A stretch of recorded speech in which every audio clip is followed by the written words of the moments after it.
The moment Jonathan Pierce stepped out of his sleek black SUV, the entire neighborhood froze. His tailored suit, commanding presence, and quiet authority carried more weight than the fire trucks that had swarmed our street the night before. Patricia Collins, the same neighbor who had humiliated me after my home burned to the ground, suddenly lost her smirk. Jonathan's eyes locked onto hers, then shifted back to me, standing barefoot on the curb with ashes still clinging to my hair.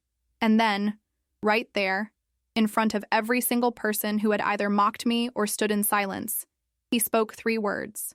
3 words that silenced the street, made Patricia pale, and left me trembling with disbelief. She's with me. In that instant, my world turned upside down. But I'm getting ahead of myself. Let me take you back.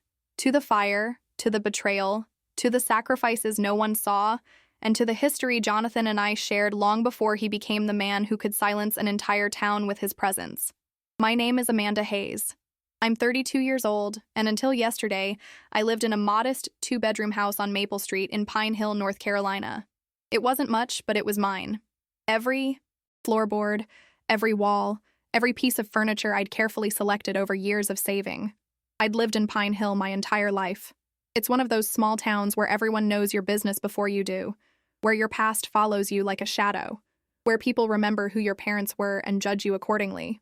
My father died when I was 16, leaving my mother sick and me scrambling to keep our heads above water. The fire started just after midnight.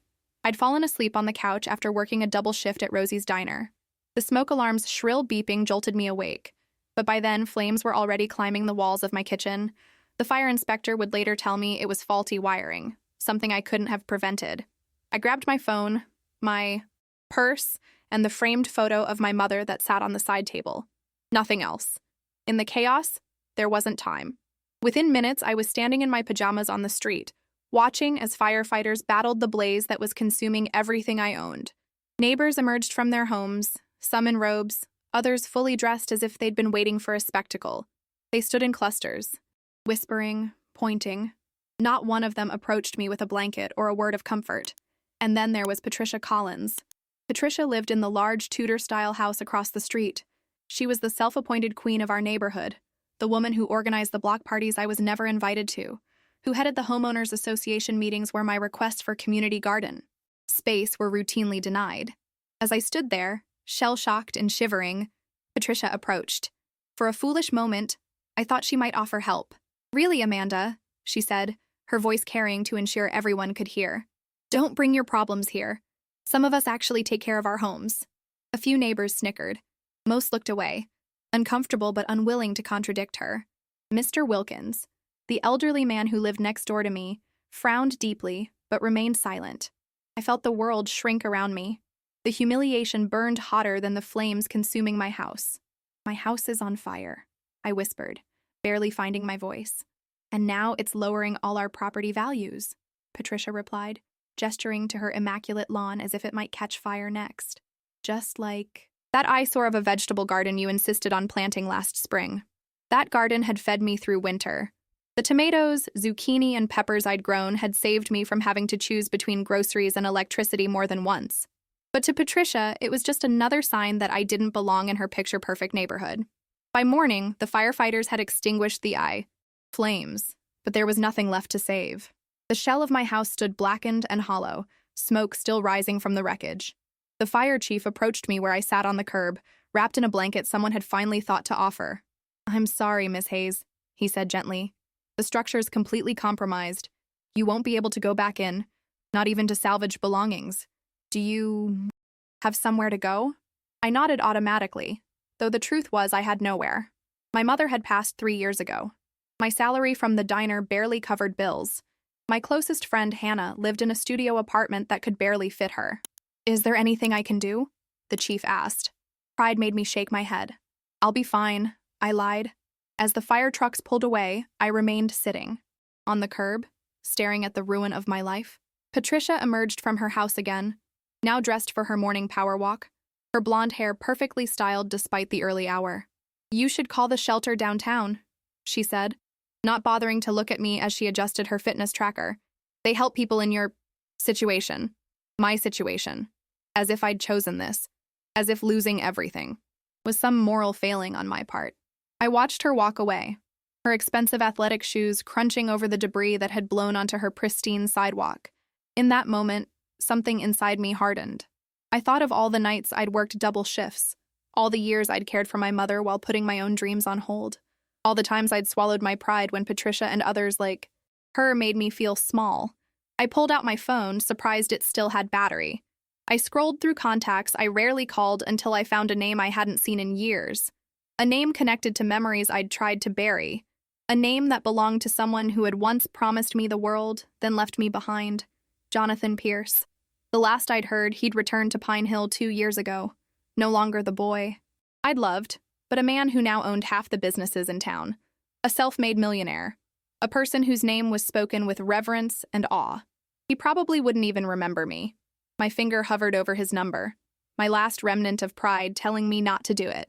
Then I looked up at the charred remains of my house, at Patricia's retreating figure, at the neighbors peering through their curtains. I pressed call. Amanda Hayes. His voice came through the phone, deep and sure. Not a question, but a statement of recognition that knocked the breath from my lungs. It's been a long time. 14 years, to be exact. 14 years since he'd driven away from Pine Hill with promises to return. Promises that evaporated like morning dew under the harsh reality of life's complications. Jonathan, I managed, suddenly feeling small and foolish. What was I thinking, calling him after all this time? I'm sorry to bother you. I know this is completely out of the blue. What's wrong? He cut in, his tone shifting from surprise to concern. Are you okay? The simple question, the first genuine expression of concern I'd received since the fire started, broke something in me. My voice cracked as I answered. My house burned down last night. Everything's gone. I have nowhere to go, and I didn't know who else to call. Silence stretched between us, and I immediately regretted the call. Of course he wouldn't care. We were strangers now, connected only by memories that had likely faded for him years ago. Where are you right now? He finally asked. Sitting on the curb, outside what used to be my house on Maple Street. Stay there. I'll be there in 20 minutes. Before I could respond, the line went dead. I sat stunned, clutching my phone like a lifeline. Would he really come? And what would happen when he did? The Jonathan I knew had been a boy with bright eyes and bigger dreams, his family comfortable but not wealthy. The Jonathan everyone now whispered about was a powerful man who had transformed from local boy to business mogul. True to his word, exactly 19 minutes later, a black SUV with tinted windows turned onto Maple Street. It moved slowly, deliberately, the kind of vehicle that announced its owner's importance without needing a horn. As it pulled up in front of the remains of my house, I stood on shaky legs. Neighbors who had been going about their morning routines stopped to stare. Patricia, who had returned from her walk and was watering her immaculate flower beds, paused mid-pour. The driver's door opened, and Jonathan Pierce stepped out. He was taller than I remembered, his shoulders broader. His dark hair was cut short and professional, a touch of silver at the temples despite him being only 34. He wore a tailored charcoal suit that probably cost more than I made in 3 months at the diner. But it was his eyes I recognized immediately, deep brown with flecks of gold. The same eyes that had looked at me with such tenderness when we were teenagers planning our escape from Pine Hill. He looked at me, standing there in the same ash-smudged clothes I'd fled the fire in, barefoot, my hair a tangled mess. For a horrible moment, I thought I saw pity in his expression. Then he smiled, a small, private smile that transported me back 14 years. Amanda, he said simply, and crossed the distance between us. I was acutely aware of every eye in the neighborhood watching as he approached, of Patricia's mouth falling open in shock, of Mr. Wilkins stepping onto his porch for a better view. Jonathan stopped in front of me, his gaze taking in my disheveled appearance, the dark circles under my eyes, the tremble in my hands. Are you hurt? He asked quietly. I shook my head. Just lost. His eyes moved past me to the burned shell of my house, hardening as he assessed the damage. Then he turned, scanning the neighborhood, his gaze stopping on Patricia, who had moved closer under the pretense of adjusting her garden gnomes. Patricia smiled, the same insincere smile she used at community meetings. Jonathan, what a lovely surprise to see you in our little corner of Pine Hill. Are you looking at investment properties? Jonathan didn't return her smile. Instead, he placed a gentle hand on my shoulder and looked directly at Patricia as he spoke those 3 words. She's with me. A collective gasp rippled through the onlookers. Patricia's watering can tilted, spilling water onto her designer shoes. Amanda will be staying at one of my properties until her house is rebuilt, Jonathan continued, his voice carrying easily to every eavesdropping neighbor. And I'll be personally overseeing that process. He turned to me, his voice softening. Do you need a moment to say goodbye? I looked at the blackened remains of what had been my sanctuary. There was nothing left to say goodbye to, just ashes and memories. No, I said firmly. I'm ready to go. As Jonathan guided me toward his SUV, I caught sight of Patricia's face, a mixture of shock, calculation, and something that looked almost like fear. In that moment, I understood the power Jonathan wielded in Pine Hill. It wasn't just his money or his business success. It was the respect he commanded, the authority in his presence that made even Patricia Collins fall silent. He opened the passenger door for me, and as I climbed in, the soft leather seat enveloping me felt like another world. Jonathan walked around to the driver's side, and I was aware of every neighbor still watching, their expressions ranging from curiosity to envy. As we pulled away from Maple Street, I finally allowed myself to exhale. Thank you, I said, the words inadequate for what he'd just done. Jonathan glanced at me, his expression unreadable. You would have done the same for me. The certainty in his voice surprised me. Did he really believe that? After all these years, did he still think he knew me? Where are we going? I asked. I have a guest house on my property. It's yours for as long as you need it. His property. I'd heard rumors about the estate Jonathan had built on the outskirts of Pine Hill, 10 acres with views of the mountains, a modern mansion that architects had featured in design magazines. Jonathan, I can't accept. You can, he interrupted, his eyes fixed on the road. And you will. Consider it 14 years of overdue karma. The reference to our shared past hung between us, unaddressed but impossible to ignore. As Pine Hill's streets gave way to the winding road leading out of town, I found myself wondering what Jonathan Pierce really wanted. People like him, people with power and money, they didn't do things without reason. What I didn't know then was that Jonathan had returned to Pine Hill for more than just business, and that the fire that destroyed my house would be the catalyst for uncovering truths that had been buried for 14 years. Truths that would change everything. The guest house, as Jonathan called it, was larger than my entire burned home. Nestled at the edge of his sprawling property, it stood separate from the main house, a modern cabin with floor-to-ceiling, windows that overlooked a small private lake. Inside, the open floor plan revealed a fully furnished living space that managed to be both luxurious and comfortable. This should give you some privacy, Jonathan said, setting down the few belongings I'd managed to salvage. The kitchen's stocked, but let me know if you need anything specific. I turned slowly, taking in the plush sofa, the gleaming kitchen, the tasteful artwork on the walls. Everything spoke of thoughtful design and money well spent. It was beautiful, and I felt completely out of place. This is too much, I said, my voice small in the spacious room. I can't. You can, Jonathan interrupted firmly. And you will. At least until we figure out next steps with your house. I hugged my arms around myself, suddenly aware of my disheveled appearance. I was still wearing the same clothes from yesterday, now stained with smoke and sweat. Jonathan seemed to read my mind. The bedroom has an ensuite bathroom with everything you might need. And he hesitated for a moment. I took the liberty of asking my assistant to pick up some clothes for you. Nothing fancy, just basics. They're in the closet. The thoughtfulness of this gesture nearly undid me. After months, years of feeling invisible, someone had not only seen me but anticipated my needs. Why are you doing this? I asked, the question escaping before I could stop it.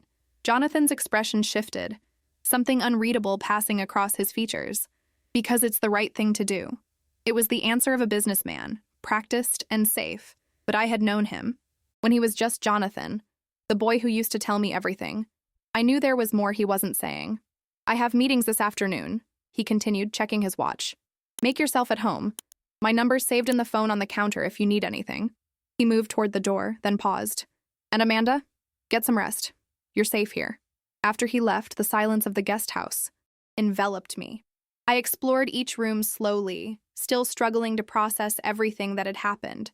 The bathroom was stocked with high-end toiletries. The closet contained neatly folded jeans, t-shirts, sweaters, all in my size. There was even a pair of comfortable-looking sneakers.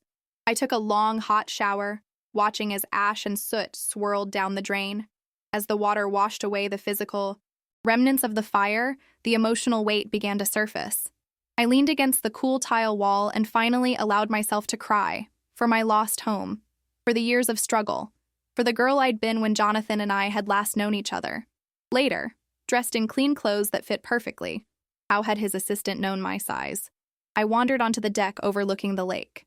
The afternoon sun sparkled on the water, and in the distance I could see the outline of Jonathan's main house, a modern architectural marvel that seemed to rise organically from the landscape. The contrast between my life and his couldn't have been more stark. While I'd stayed in Pine Hill, working double shifts and caring for my mother, Jonathan had gone out into the world and conquered it. I didn't resent his success. How could I? But I couldn't help wondering what my life might have been if I'd made different choices. The sound of tires on gravel pulled me from my thoughts. A familiar blue sedan pulled up to the guest house, and my heart lifted at the sight of Hannah Lee stepping out, her arms full of what looked like takeout bags. "Oh my God, Amanda," she called, hurrying toward the deck. "I've been trying to call you since I heard about the fire." Hannah, my oldest friend, the one constant in my ever-shifting life. She was petite and energetic, her dark hair pulled back in her trademark messy bun. She worked as a nurse at Pine Hill Memorial, and the practical compassion that made her excellent at her job extended to every aspect of her life. "How did you find me?" I asked, meeting her at the bottom of the deck stairs. "Small town, big news," she said, setting down the bags to give me a fierce hug. "Everyone's talking about how Jonathan Pierce swept in like some knight in shining armor and whisked you away." I called his office, and his assistant gave me directions. She pulled back to look at me. "Are you okay? Really okay?" "I'm surviving," I answered honestly. "Everything happened so fast. One minute I was watching my house burn down, the next I was sitting in Jonathan's car." Hannah picked up the bags again. "Well, I brought Chinese food from Golden Dragon, and ice cream, and wine. I figured at least one of those things might help." Inside, as we unpacked containers of lo mein and sweet and sour chicken, Hannah studied me with the careful assessment of a nurse checking a patient. "So," she said, pouring generous glasses of wine, "Jonathan Pierce, want to talk about that elephant in the room?" I sighed, accepting the glass. "There's not much to talk about. I called him because I had nowhere else to go. He showed up. End of story." Hannah raised an eyebrow. "End of story? Amanda, this is the same Jonathan who broke your heart senior year. The same Jonathan who never wrote after he left. The same Jonathan who came back to Pine Hill as Mr. Big Shot business mogul and didn't even look you up." Her words stung because they were true. When Jonathan had first returned to Pine Hill 2 years ago, buying up property and businesses, I'd secretly hoped he might seek me out. He never did. "That was a long time ago," I said. "We were kids. And now? Now. We're strangers who used to know each other. He's helping me because he's a good person, that's all." Hannah didn't look convinced. "Good person or not? You're living on his property, wearing clothes his assistant bought. That creates a certain dynamic." I understood her concern. Hannah had seen me at my lowest after my mother died, had watched me struggle to keep my independence while working. Multiple jobs. She was protective, and with good reason. "It's temporary," I assured her, "just until I figure out my next steps." "And what are those next steps?" Hannah asked gently. "Insurance? Rebuilding?" The practical questions I'd been avoiding crashed down on me. I had insurance, but would it be enough? Could I even afford to rebuild? And what would I do in the meantime? "I don't know," I admitted. "Everything I owned was in that house, Hannah. Every memory, every photograph, every piece of my mother I had left." Hannah reached across the counter and squeezed my hand. "One day at a time, okay? Tonight, we eat Chinese food and drink wine. Tomorrow, we tackle insurance companies and rebuilding plans." We moved to the sofa with our food and wine, and for a few hours, with Hannah's steady presence beside me, I could almost pretend that my life hadn't just been upended. We talked about her work at the hospital, about town gossip, about anything except Jonathan Pierce and my uncertain future. As evening settled over the lake, Hannah reluctantly gathered her things to leave. "Night shift," she explained. "But I'm off tomorrow. Want me to come back in the morning? We can make calls together." I walked her to her car, grateful for her friendship. "Yes, please. I'm not sure I have the energy to fight with insurance adjusters alone." After Hannah left, the quiet of the guest house seemed amplified. I wandered back to the deck, watching as lights came on in Jonathan's house across the property. Was he home now? What was his life like when he wasn't rescuing former high school girlfriends from disaster? As darkness fell, I found myself thinking about Patricia Collins and the other neighbors who had stood by watching my humiliation. What were they saying now? Had Jonathan's intervention changed their perception of me, or merely confirmed their belief that I was someone to be pitied? The thought sent a flash of anger through me. I didn't want to be rescued. I didn't want to be the subject of Pine Hill's gossip. What I wanted was my life back. My independent, self-sufficient life where I answered to no one. But that life had gone up in flames. And now I was here, in Jonathan Pierce's guest house, wearing clothes Jonathan Pierce's assistant had bought, dependent on Jonathan Pierce's generosity. The irony wasn't lost on me. 14 years ago, we'd made plans to leave Pine Hill together, dreams built on young love and shared ambition. Now he had returned triumphant, while I had never managed to leave at all. As I finally lay down to sleep in the luxurious bed, I made myself a promise. Whatever happened next, I would rebuild my life on my own terms. I would accept Jonathan's help for now, but I wouldn't become dependent on it. What I didn't know then was how deeply our lives were still intertwined, and that the fire that had brought us back together was only the beginning of a story that had been waiting 14 years to be told. I woke to sunlight streaming through unfamiliar windows and the distant sound of a phone ringing. For a disorienting moment, I couldn't remember where I was. Then reality crashed back. The fire, Patricia's sneers, Jonathan's arrival, the guest house. The phone continued ringing. I stumbled into the kitchen to find a sleek cordless phone on the counter. Hello? Amanda, it's Jonathan, sorry to wake you. I glanced at the clock on the microwave. 7:30 a.m. You didn't. I was just getting up. A lie, but a harmless one. I wanted to let you know that the insurance adjuster will be meeting us at your property at 9. I've also arranged for a contractor to assess the damage and give us a rebuilding estimate. Us, we. The casual way he included himself in my problems caught me off guard. Jonathan, you don't need to. I'll pick you up at 8:30, he continued, as if he hadn't heard my protest. We can grab coffee on the way. Before I could argue, he had ended the call. I stood in the kitchen, torn between gratitude and irritation. I appreciated his help, needed it even, but his assumption of control reminded me uncomfortably of our uneven standing. At precisely 8:30, I was waiting outside when Jonathan's SUV pulled up. He looked different today, still impeccably dressed, but in dark jeans and a button-down shirt rather than yesterday's suit. More approachable. More like the Jonathan I used to know.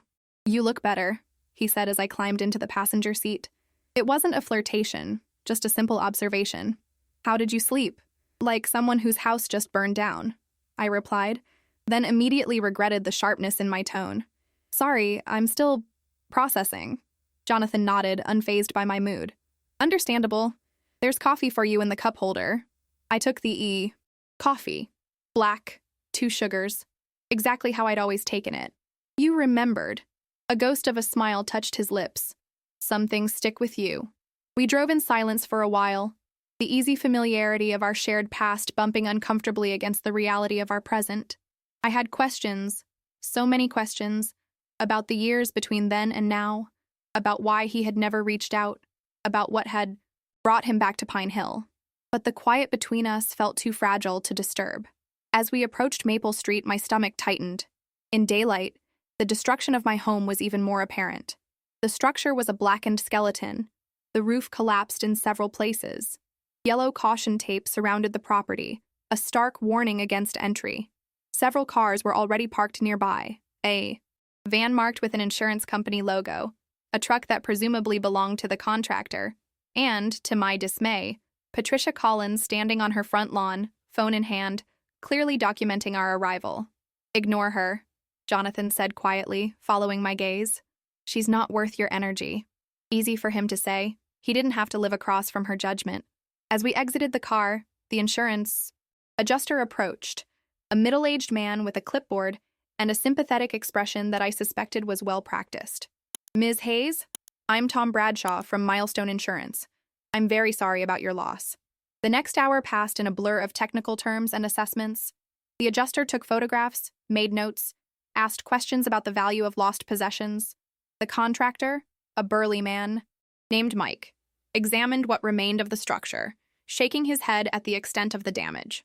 Throughout it all, Jonathan stood slightly apart, occasionally checking his phone, but mostly observing. He didn't interfere, didn't try to take over, but his presence alone seemed to ensure that everyone was being thorough and respectful. "Well, Ms. Hayes," the adjuster finally said, "I'll be honest with you. The damage is extensive. Total loss. Your policy will cover rebuilding costs up to your coverage limit, but given current construction prices—" He trailed off, but his meaning was clear. My insurance wouldn't cover everything.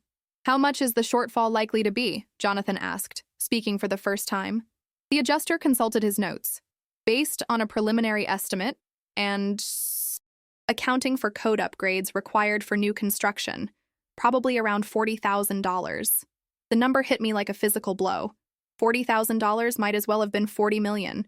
I had some savings, but nowhere near that amount. "I see," I said, trying to keep my voice steady. "And if I can't cover the difference? Well, you could scale back the rebuild, go with cheaper materials, reduce the square footage." "That won't be necessary," Jonathan interrupted. "Send the full estimate to my office. I'll have my team review it." I shot him a look.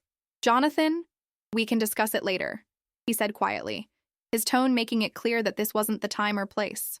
After the adjuster and contractor left, promising reports within the week, Jonathan and I stood facing the ruins of my house. Across the street, Patricia was still watching, now joined by a few other neighbors who made no attempt to disguise their curiosity. "I know what you're going to say," Jonathan said before I could speak, "and I understand your pride, Amanda. But this isn't charity.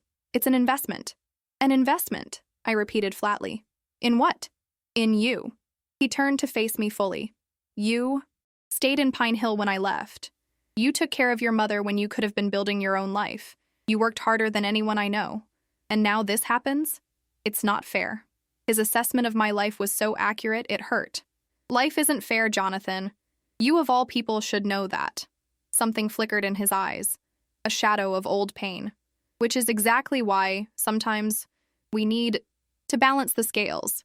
Before I could respond, a familiar blue sedan pulled up. Hannah stepped out, her face tight with concern as she hurried toward us. "Sorry I'm late," she said, embracing me quickly. Shift ran over. She nodded at Jonathan, her expression carefully neutral. "Mr. Pierce." "Ms. Lee," he replied with equal formality. "Good to see you again." The tension between them was subtle, but unmistakable. I remembered that Hannah had never fully forgiven Jonathan for leaving, had been the one who helped pick up the pieces afterward. "I should get going," Jonathan said, checking his watch. "I have a meeting at 10. Amanda, I'll have my driver pick you up when you're ready to head back to the guest house." "Actually," Hannah interjected, "I was hoping to take Amanda to breakfast. Maybe help her sort through some of this insurance paperwork." Jonathan nodded. "Of course. Just let the driver know your plans." He hesitated, then added, "Amanda, about the rebuilding costs. We'll figure it out. I promise." As his SUV pulled away, Hannah turned to me with raised eyebrows. "We'll figure it out? Since when are you and Jonathan Pierce a we?"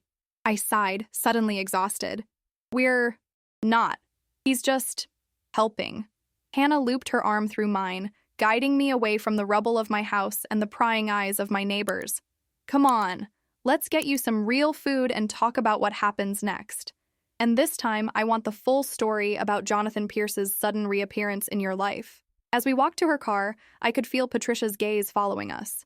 I turned, meeting her eyes directly for the first time since the fire. Her expression was calculating, assessing the new dynamics, already spinning stories in her mind about me and Jonathan. Let her talk, I thought suddenly. Let them all talk. My house may have burned down, but I was still standing. And with Hannah's friendship and Jonathan's unexpected support, I had the chance to rebuild more than just walls and a roof.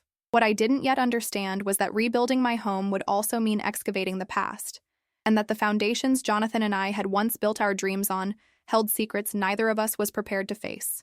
"So, when exactly did you and Jonathan Pierce reconnect?" Hannah asked, stirring sugar into her coffee at Maggie's Diner, a local spot far enough from Maple Street to avoid curious neighbors. I pushed my eggs around the plate. "I told you. I called him yesterday after the fire." Hannah's eyebrows rose skeptically. "And you just happened to have his number?" "We exchanged numbers 2 years ago," I admitted reluctantly, "when he first moved back to Pine Hill." Hannah's fork clattered against her plate. 2 years ago? Amanda Hayes, you've been holding out on me." I sighed, knowing I'd have to explain. "It was nothing, really. I was working a shift here and he came in for lunch.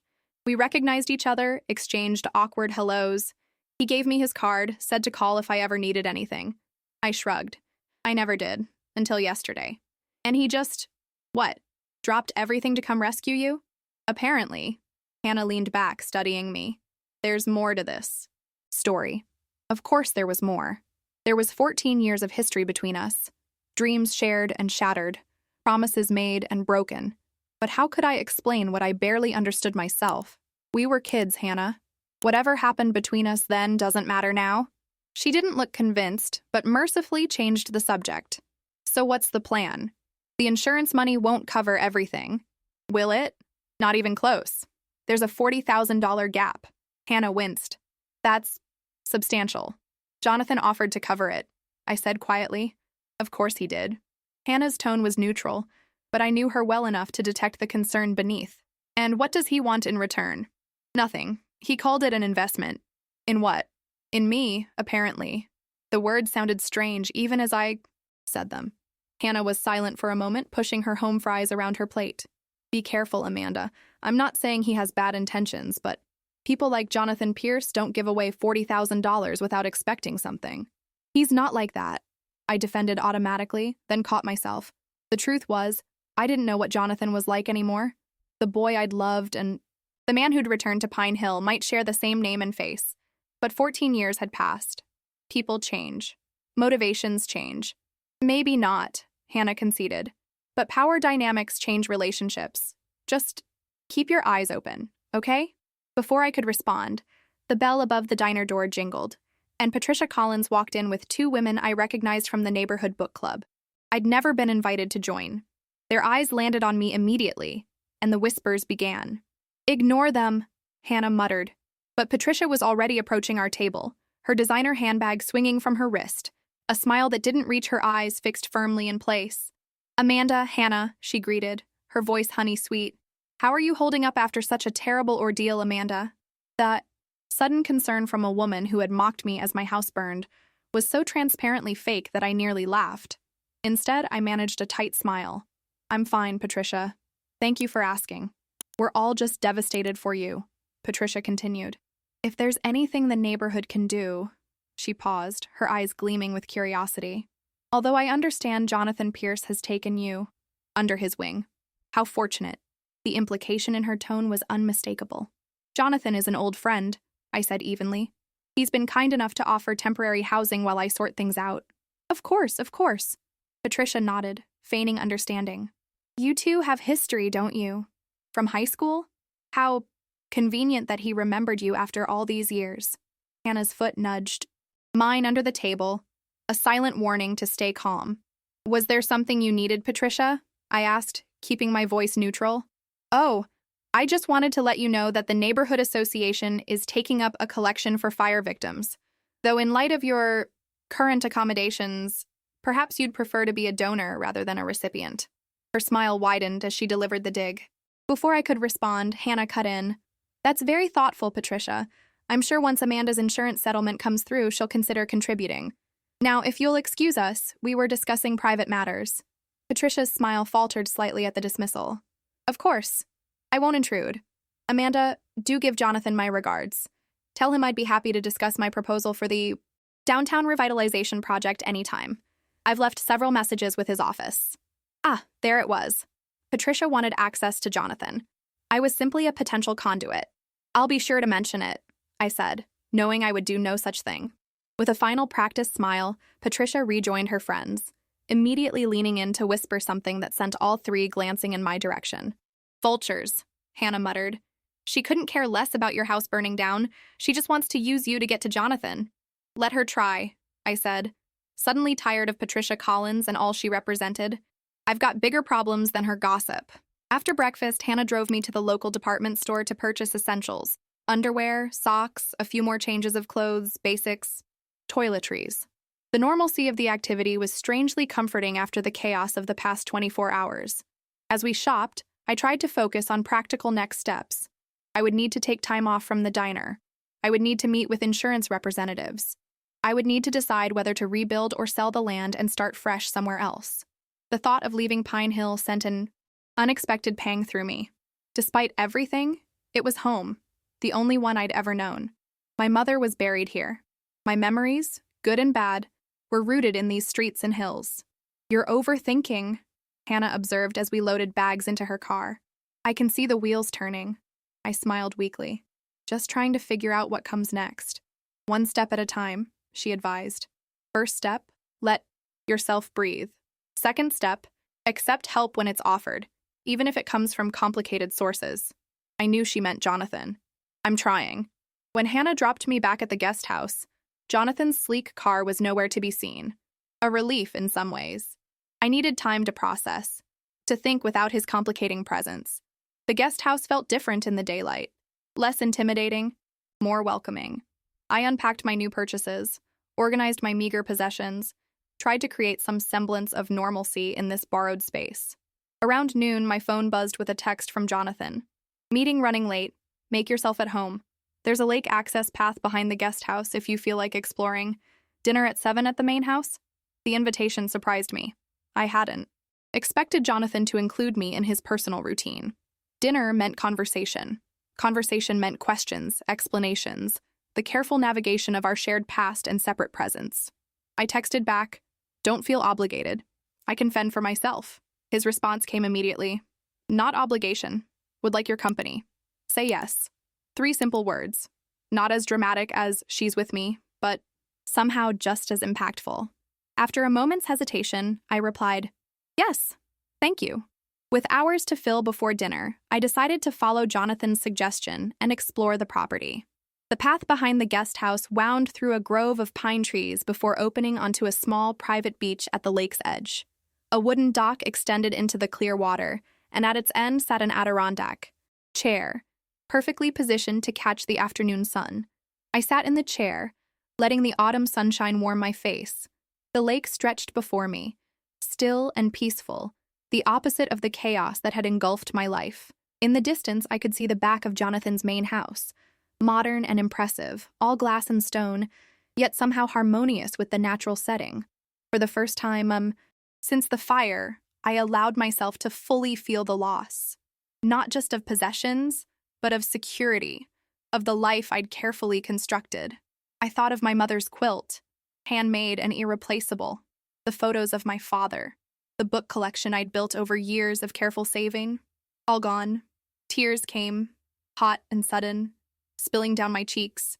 I didn't fight them. Here, alone by the lake, I could finally let down the brave face I'd maintained in front of the insurance adjuster, Hannah, Patricia, and yes, Jonathan himself. I don't know how long I sat there, grieving what I'd lost. Eventually, the tears subsided, leaving me hollow, but somehow lighter. As I wiped my eyes, I noticed movement on the dock extending from Jonathan's property. A tall figure walking toward the water. Jonathan. Even at this distance, his posture was unmistakable. He hadn't seen me, and I made no move to alert him to my presence. Instead, I watched as he stood at the edge of his dock, hands in pockets, looking out over the water.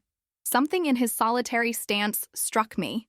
A heaviness, a weight carried in the set of his shoulders.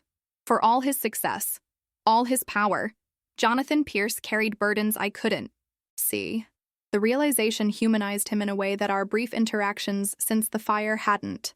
This wasn't just the wealthy businessman who had swooped in to rescue me. This was Jonathan, the boy who had once shared his dreams with me under a blanket of stars, who had promised we'd escape Pine Hill together, who had kissed me goodbye on a summer night 14 years ago and never looked back. As the sun began to dip toward the horizon, I rose from the chair and made my way back to the guest house, my mind full of questions that dinner might or might not answer. I spent more time getting ready for dinner than I cared to admit, even to myself. After showering, I stood before the closet, examining the clothes Jonathan's assistant had purchased. Among the practical basics were a few nicer pieces, a soft gray sweater, dark jeans that looked more expensive than anything I'd have chosen for myself. I put them on, surprised at how well they fit, how good they felt against my skin. At precisely 6:55, I made my way along the path connecting the guest house to Jonathan's home. The main house was even more impressive up close, a masterful blend of modern architecture and natural elements, with walls of glass that reflected the sunset over the lake. I hesitated at the front door, suddenly nervous. This wasn't a casual dinner between old friends. This was entering Jonathan's world, a world as far from my own as Pine Hill was from the moon. Before I could knock, the door swung open. Jonathan stood there in dark jeans and a simple blue button-down, sleeves rolled to his elbows, looking more like the boy I'd known than the businessman who had arrived on Maple Street. "Right on time," he said with a smile. "Come in." The interior of the house matched its exterior. Elegant, minimal, with soaring ceilings and an open floor plan that drew the eye immediately to the wall of windows overlooking the lake. The furniture was clearly expensive, but chosen for comfort as well as style. Art, hung on the walls. Original paintings, I guessed. Not the kind of mass-produced prints I'd had in my home. "This is breathtaking," I said honestly. Jonathan seemed pleased by my reaction. The architect understood what I wanted, a space that felt connected to the landscape, not imposed on it. He led me through to the kitchen, all gleaming surfaces and professional-grade appliances.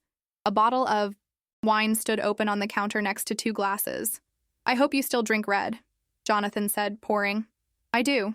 I accepted the glass, our fingers brushing momentarily. Though these days it's usually the kind that comes in boxes, not bottles.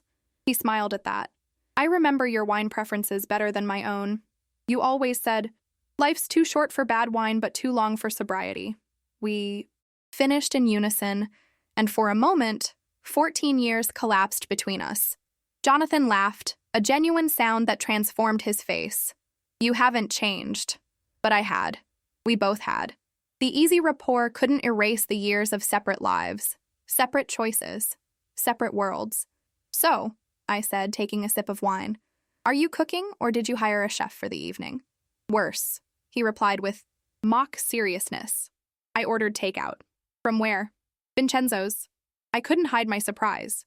Vincenzo's was Pine Hill's only upscale Italian restaurant, a place I'd been to exactly once, when Hannah had insisted on treating me for my 30th birthday. "They don't do takeout," I said. Jonathan's smile turned slightly sheepish. "They do for certain customers." Of course they did. For Jonathan, Pierce, the man who probably owned the building Vincenzo's operated in, the normal rules didn't apply. "Perks of being the local tycoon?" I teased. "Something like that." He moved to retrieve plates from a cabinet. Though I prefer businessman to tycoon, less monopoly man connotations. I laughed despite myself, leaning against the counter as I watched him set the table. There was an ease to his movements, a confidence that came from knowing exactly who he was and what he wanted. It suited him. "Can I help?" I asked. "You're the guest," he protested. "I'm also a waitress. Setting tables is literally in my job description." He conceded with a nod, and I gathered silverware, following his directions to the drawer where it was kept. We worked in companionable silence for a few minutes, and I was struck by the domesticity of the scene, as if we'd done this 100 times before. Once the table was set, Jonathan retrieved containers of food from a warming drawer. The aromas of garlic, basil, and tomato filled the kitchen as he transferred pasta, salad, and bread to serving dishes. "This is quite the step up from our high school dates at the Dairy Queen," I observed as we sat down. "The Dairy Queen was all my summer job at the hardware store could afford," he replied. "Though as I recall, you were perfectly happy with a chocolate-dipped cone." "I was perfectly happy with the company," I corrected softly. A silence fell between us, heavy with unspoken questions. Jonathan served the pasta. Linguine with clams for him. Fettuccine Alfredo for me. He'd remembered my order, of course. Another small detail preserved across 14 years. "Amanda," he began, his voice serious now, "I owe you an explanation." I paused, fork halfway to my mouth. "For what?" "For why I never came back. For why I never called. For disappearing from your life without a word." The pain I thought I'd long buried surfaced with surprising sharpness. "That was a long time ago, Jonathan. We don't need to—" "We do," he insisted gently. "At least I need to. Especially now, with you staying here, with everything that's happening." I set down my fork, bracing myself. For 14 years, I'd wondered what had happened. Why the boy who'd promised to love me forever had vanished without explanation. Why his letters had stopped coming. Why my calls had gone unanswered. When I left for college, Jonathan began, "My father made it very clear what was expected of me. The business degree, the internships, the connections, all of it was mapped out. Pine Hill was too small for a Pierce, he said. Your ambitions were too small." I flinched at that, but Jonathan continued. I fought him at first. I called you, wrote to you.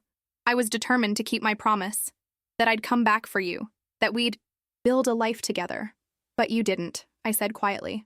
The calls stopped. The letters stopped. Jonathan's expression darkened. My father intercepted them. All of them. Your letters to me, my letters to you. The messages I left with your mother. He made sure nothing got through. I stared at him. Disbelief and old anger warring in my chest.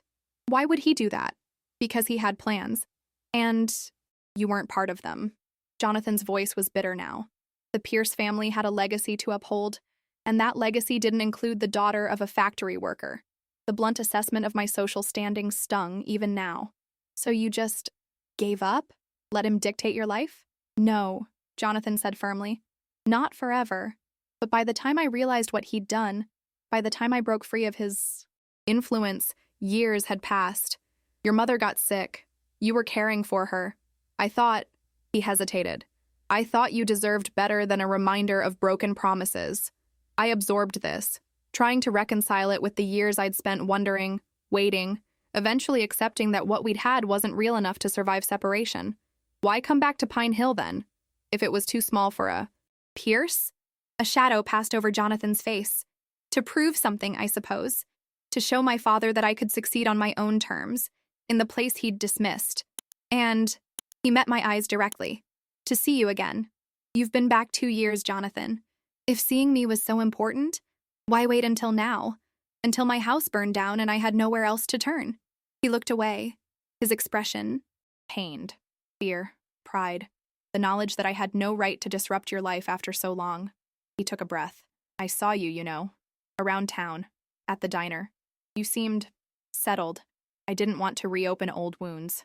Part of me wanted to laugh at the absurdity, that he thought I was settled when I was barely keeping my head above water, working double shifts, living paycheck to paycheck. But another part understood his hesitation.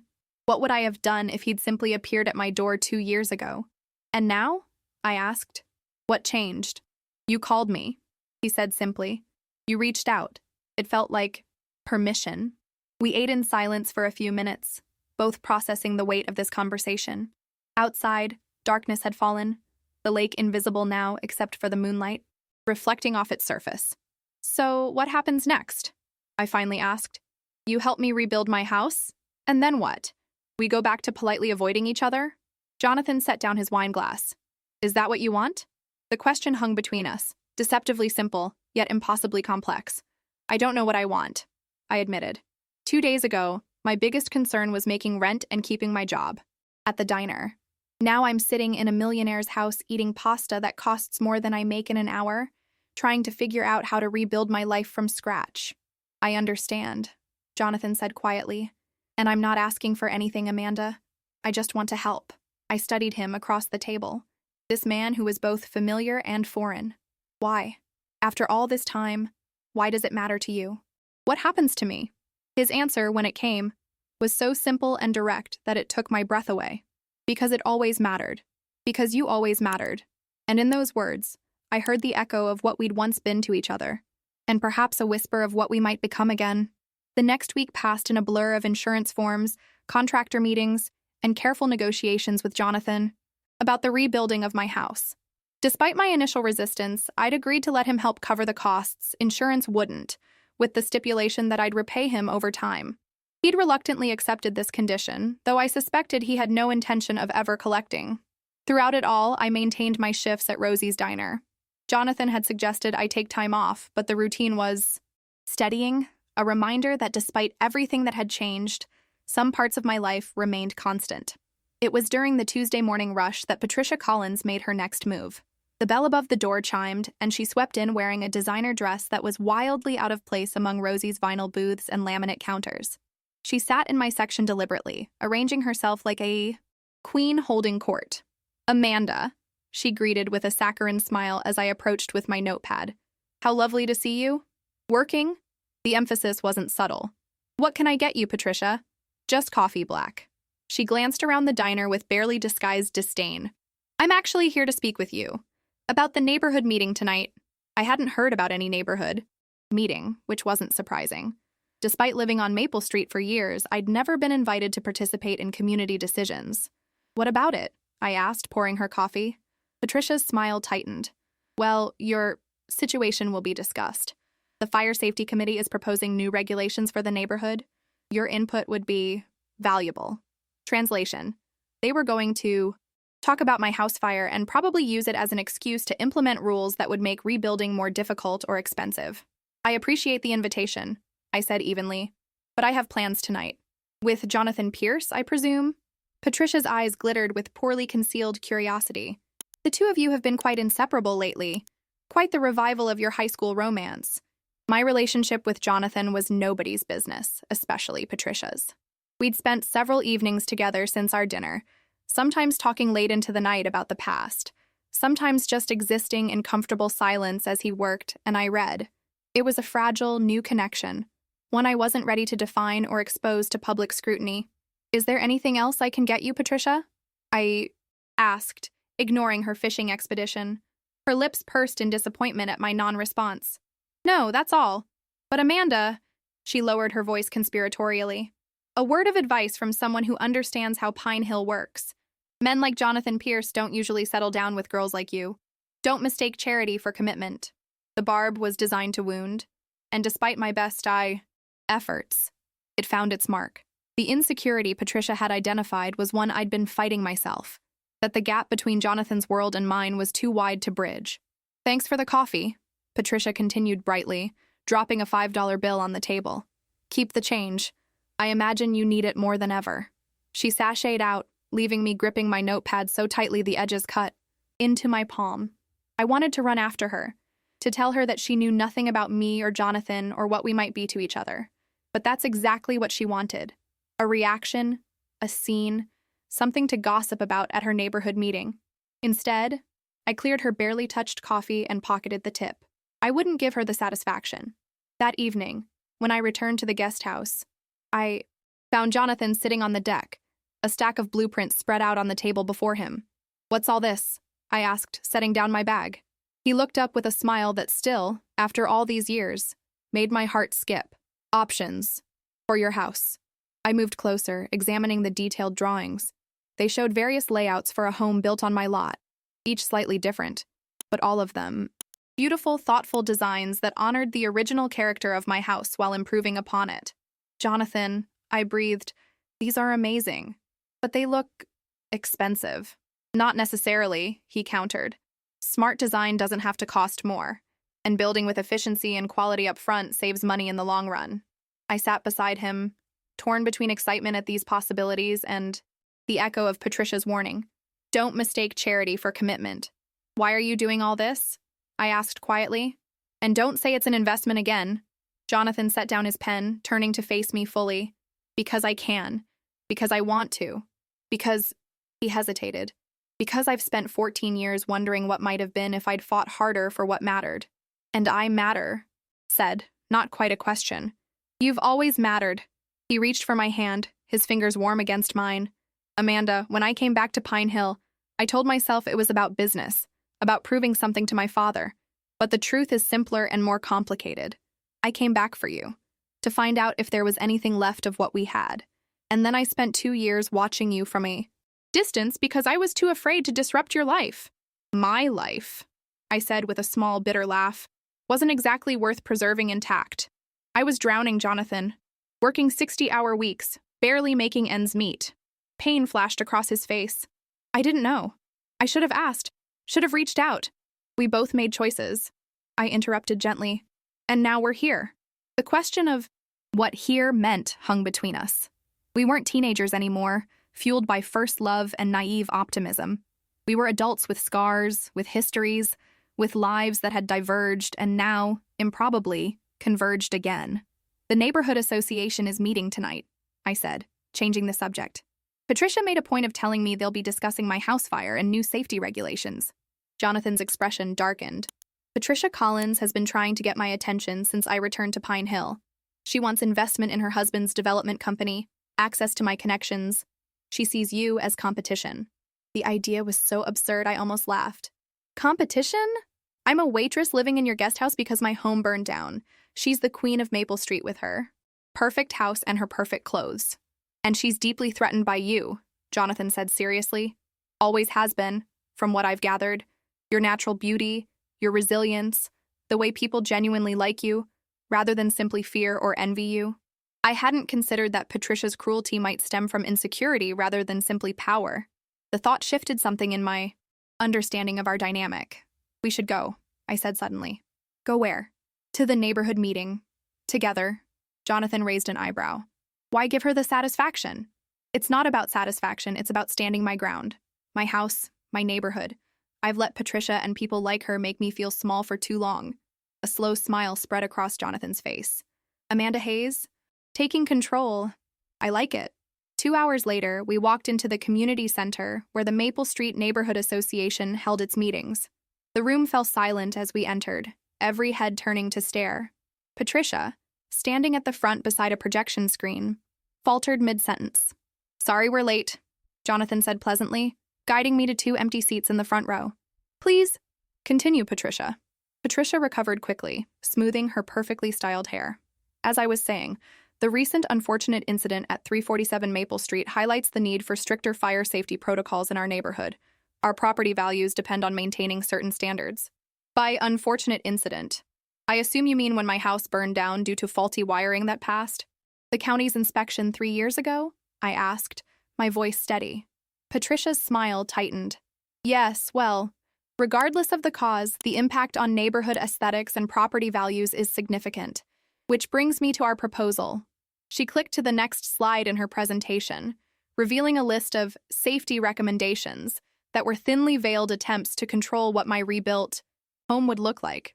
Exterior materials limited to brick or stone. Minimum square footage requirements well beyond my original home's size. Landscaping stipulations that would cost thousands.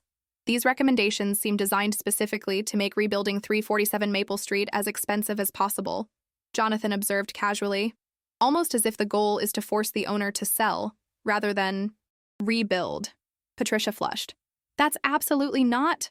I wonder, Jonathan continued, if the association has considered that forcing out residents after disasters might be seen as predatory, the kind of practice that could attract negative media attention, or regulatory scrutiny. The threat was subtle, but unmistakable. Jonathan Pierce had the power to shine an uncomfortable spotlight on Pine Hill's uglier side if he chose to. We're simply trying to maintain neighborhood standards, Patricia insisted, but I could see several association members shifting uncomfortably in their seats. I stood up, surprising myself as much as everyone else. I've lived on Maple Street for 12 years. I've maintained my property, contributed to community cleanups, and been a good neighbor, even when that courtesy wasn't returned. My rebuilt home will respect the character of the neighborhood, but I won't be intimidated into design choices I can't afford or don't want. Mr. Wilkins, my elderly neighbor who had remained silent the night of the fire, slowly rose from his seat across the room. I second what Ms. Hayes is saying. This association was formed to bring neighbors together, not to, dictate taste or exclude folks who don't fit a certain mold. One by one, other neighbors voiced agreement. Not everyone. Patricia's closest allies remained loyal, but enough to shift the energy in the room. By the end of the meeting, the proposed regulations had been tabled for further review, and several neighbors had approached me with genuine offers of help with the rebuilding process. As Jonathan and I walked back to his car, I felt lighter than I had in years. Thank you, I said, for backing me up in there. He shook his head. You didn't need backing up. You found your voice all on your own. And I realized he was right. Something had changed within me since the fire. A steely resolve born from the ashes of what I'd lost. Patricia Collins had humiliated me at my lowest moment, but in doing so, she'd unknowingly given me the push I needed to stand tall again. As we drove back to the lake house, the moon reflecting off the water, I knew that whatever came next, with my home, with Jonathan, with my life in Pine Hill, I would face it not as a victim, but as a woman who had survived fire and emerged stronger. What I didn't realize was that the most significant test of that, my strength, was still to come. 6 weeks after the fire, the rebuilding of my house was well underway. The charred remains had been cleared, a new foundation poured, and the frame had begun to take shape. I visited the site daily, watching as walls rose and windows were installed, each step bringing me closer to reclaiming my place on Maple Street. The neighborhood had changed too. After the association meeting, a subtle shift had occurred. Neighbors who had once avoided eye contact now stopped to chat when I visited the construction site. Several had contributed to a fund to replace household items, a gesture organized surprisingly by Mr. Wilkins. Even Patricia had modified her approach, moving from outright hostility to a cool, distant civility. My relationship with Jonathan had evolved into something neither of us had put a name to yet. I still lived in his guest house, still maintained my independence, but more nights than not, we found ourselves sharing dinner, conversation, and increasingly, more intimate moments. It wasn't the passionate, desperate love of teenagers, but something deeper, a connection built on shared history and newfound understanding. One evening in early December, I returned to the guest house after my shift at the diner to find Jonathan's car in the driveway. This wasn't unusual. He often worked from home now, finding reasons to be at the lake house rather than his downtown office. What was unusual was the formal envelope propped against my door, my name written across it in Jonathan's distinctive handwriting. Inside was an invitation to the annual Pine Hill Winter Charity Gala, the most exclusive social event of the year, held at the historic Westmore Hotel. "Will you be my date?" Jonathan had written at the bottom. I'd never attended the gala before. It was for Pine Hill's elite, the business owners, old money families, and social climbers who occupied a world apart from mine. Jonathan, as one of the town's most prominent businessmen, would naturally be expected to attend, but bringing me would make a statement. Before I could think too much about it, I made my way to the main house, letting myself in with the key Jonathan had given me weeks ago. I found him in his home office, reading glasses perched on his nose as he reviewed documents. He looked up as I entered, a smile warming his features. "So, will you come?" "Are you sure that's a good idea?" I asked, holding up the invitation. "Me at the winter gala? I can't think of a better idea," he replied. "I want everyone in this town to see us together. Us." The word carried weight, implication, promise. The same everyone who watched my house burn down? Who stood by while Patricia humiliated me? That everyone? Jonathan set aside his papers, removing his white glasses. Especially them. I considered what this meant. Walking into that ballroom on Jonathan's arm would be a public declaration. Of what exactly, I wasn't sure, but it would certainly redefine my place in Pine Hill's social hierarchy. The thought was both terrifying and strangely satisfying. "I don't have anything to wear to something like that," I said, the practical concern masking deeper uncertainties. Jonathan's smile widened. "Actually, about that." He led me to the guest bedroom of the main house, opening the door to reveal a garment bag hanging on the closet door. "A suggestion, not an expectation," he said carefully. "You can choose something else if you prefer." Inside the bag was the most beautiful dress I'd ever seen. Deep emerald green, simply cut but clearly expensive. The kind of dress that would make any woman feel beautiful. "Jonathan," I breathed, touching the fabric. "It's gorgeous. Like the woman who should wear it," he replied softly. 2 weeks later, I stood before the mirror in the guest house bedroom, barely recognizing myself. The dress fit perfectly, skimming my curves without being too revealing. Hannah had helped with my hair, styling it in an elegant updo that emphasized my neck and shoulders. Simple diamond studs. Another suggestion from Jonathan completed the look. When Jonathan saw me, the expression on his face was worth every moment of anxiety I'd felt leading up to this evening. "Amanda," he said, his voice reverent, "you're breathtaking."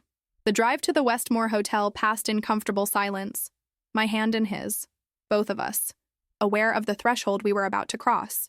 This wasn't just a date, it was a debut of sorts, the public unveiling of whatever was growing between us. The hotel ballroom was transformed for the gala. Crystal chandeliers, ice sculptures, tables draped in white linen and centered with arrangements of winter roses. As Jonathan and I entered, a palpable hush fell over the nearest clusters of guests. I spotted Patricia immediately, wearing a red dress that likely cost more than my car. Her husband, a forgettable man in an expensive suit, stood beside her, drink in hand. Her eyes widened as she took in my appearance, my hand tucked into Jonathan's arm, the easy intimacy between us. For the next hour, Jonathan kept me close as we circulated among Pine Hill's elite. He introduced me not as his date, not as his guest, but simply as Amanda, as if I needed no further explanation or qualification, as if I belonged at his side. I was surprised by how many people seemed genuinely pleased to see me there. Mr. Wilkins and his wife greeted me warmly. The owner of the bookshop where I'd been a regular customer for years complimented my dress. Even the mayor, who had never acknowledged my existence before, engaged me in conversation about the rebuilding of my house. It was during a momentary separation from Jonathan, he'd gone to get champagne, that Patricia finally made her approach. "Amanda," she greeted, her smile tight. "What a transformation. That dress is certainly trying its best." I might once have flinched at the barb. Now I simply smiled. "Thank you, Patricia. You look lovely as well. Jonathan seems quite taken with you," she continued, her tone suggesting she found this incomprehensible. One does wonder how long the novelty will last. Before I could respond, a familiar voice cut in. "Indefinitely, I expect." Jonathan had returned, 2 champagne flutes in hand. He passed one to me, his eyes never leaving Patricia's face. "Patricia," he acknowledged coolly. "I trust your husband's development proposal is coming along. I received the updated plans last week but haven't had a chance to review them yet." Patricia's smile faltered. "Yes, we're very excited about the potential partnership. Richard was hoping to discuss it with you tonight, actually." "Another time, perhaps," Jonathan said dismissively. "Tonight I'm focused on more pleasant company." Patricia's face flushed, but she maintained her composure. "Of course. Enjoy your evening, both of you." With a final artificial smile, she retreated to her husband's side. "That wasn't very nice," I murmured, though I couldn't help feeling a flicker of satisfaction. "Neither is she," Jonathan replied simply. "But tonight isn't about Patricia Collins or anyone else in this room. It's about us." As if on cue, the orchestra began playing a waltz. Jonathan set down his champagne and extended his hand to me. "Dance with me." On the dance floor, in Jonathan's arms, the rest of the room seemed to fade away. He led confidently, and I followed, remembering how we danced at our high school prom, young and full of plans for a future together. "What are you thinking?" he asked softly. "About how differently things turned out from what we planned at 18, I admitted. About how life takes such unexpected turns. Some turns bring you back where you started, he said, but with a new perspective. As the music wound down, Jonathan surprised me by guiding me toward the balcony doors. Outside, the December air was crisp, the night clear and star-filled. We were alone, the sounds of the gala muted behind the closed doors. I wanted a moment away from prying eyes, Jonathan explained, removing his jacket and placing it around my shoulders. Having regrets about bringing the waitress from Rosie's diner to the fancy gala, I teased, though a part of me still wondered if it was true. Jonathan turned to face me, his expression serious. "Amanda, do you remember what I told you the, night of the fire? The words I said in front of everyone on Maple Street?" "She's with me," I replied softly. I meant it then, and I mean it now, but with a depth I couldn't express in that moment. He took my hands in his. "When I left Pine Hill 14 years ago, I thought I was headed towards something greater. What I didn't understand was that I was walking away from the greatest thing I'd say ever known." My heart pounded as he continued. "Coming back to Pine Hill, building this life here, none of it felt complete, because you weren't part of it." He took a breath. "I'm not asking for forgiveness for the years lost. I'm asking for a chance at the years ahead." From his pocket, he withdrew a small box. My breath caught as he opened it to reveal a ring. Not an engagement ring, but a promise embodied in platinum and sapphires. "This isn't a proposal," he clarified quickly. "Not yet. We're still finding our way back to each other. But it is a promise that I'm not going anywhere this time. That whatever we build, whether it's your house on Maple Street or a life together, we'll build it on honesty and equal footing." Tears blurred my vision as I looked from the ring to his face. "Equal footing? Jonathan, our lives couldn't be more different. Our circumstances are different," he corrected gently. "But what matters, who we are, what we value, that's always been aligned. You stayed in Pine Hill and built a life of dignity and hard work. I left and built wealth but missed the connection to community, to home. We've both been searching for the same thing, a place to belong, with someone who sees us for who we really are." He was right, I realized. For all our external differences at our core, we wanted the same things. Always had. "Yes," I said simply. "Yes to the ring, or yes to everything it represents?" "Both," I replied, and as he slipped the ring onto my finger, I felt a chapter closing, and a new one beginning. When we returned to the ballroom, the ring, glinting on my hand, whispers spread like wildfire. Patricia's face, when she noticed, was a study in shocked calculation, but it was Mr. Wilkins' quiet nod of approval that meant the most to me, a recognition that what Jonathan and I had found in each other was genuine and worth honoring. 3 months later, on a perfect spring day, I stood on the porch of my newly rebuilt home on Maple Street.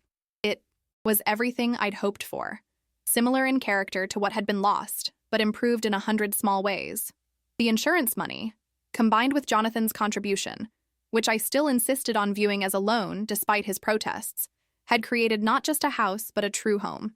Jonathan stood beside me, his arm around my waist, as neighbors gathered for the unofficial housewarming. Hannah was there, along with Mr. Wilkins and his wife, and even Patricia, who had undergone a remarkable transformation since the gala. Her attempts to curry favor were transparent, but oddly less irritating now that I understood her better. "What do you think?" Jonathan asked quietly. "Is it everything you hoped for?" I looked at the house, at the small garden already taking shape in the front yard, at the neighbors who now greeted me with genuine warmth, at the sapphire ring that still caught the sunlight when I moved my hand. "It's more," I replied truthfully. "When my house burned down, I thought I'd lost everything. I didn't realize I was about to gain what I'd been missing all along." Jonathan's arm tightened around me. "A home isn't just walls and a roof." "No," I agreed, thinking of the fire that had seemed like an ending, but had actually been a beginning. "It's where you find yourself again after being lost. It's where you're seen for who you really are."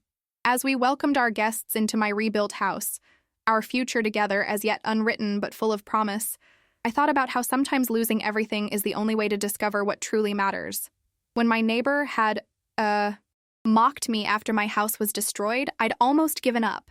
Instead, I'd found the courage to reach out to the one person I thought I'd lost forever. And when Jonathan Pierce had pulled up and said those 3 words in front of the entire neighborhood, everything had changed. Not because he had rescued me, but because he had reminded me that I was worth fighting for, and that I had the strength to fight for myself.